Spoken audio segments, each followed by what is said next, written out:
So one of the things that I did is worked out a comprehensive piece of legislation, which was signed into law, which first gives homeowners the ability to actually have settlement conferences. What was happening before is you had banks, just sending out foreclosure notices, not even sitting down with the homeowner to see if they can work something out on their mortgage.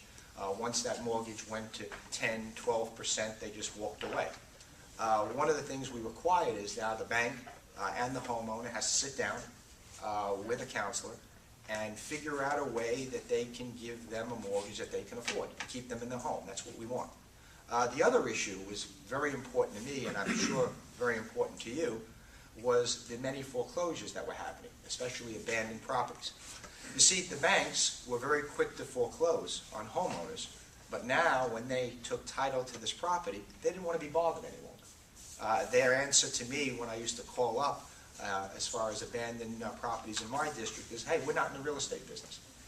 So what we did was we passed legislation, which I sponsored, which required that banks maintain a property, a foreclosed property, just as anyone else has to.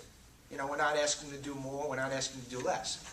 But if a homeowner lets grass grow where it looks like a jungle, or lets shingles fall off the roof, they're going to be fined. It's as simple as that. And what happened in many cases is localities had to step in and clean up their properties at the cost of taxpayers, because they weren't going to allow properties to remain in shoddy conditions. So we've been monitoring this very closely, and I think it's been very, very effective. Because one of the studies that we put out showed that for every foreclosed property on a block, surrounding property values go down anywhere from $10,000 to $20,000. Just one foreclosure. Because what happens is the area doesn't look right any longer.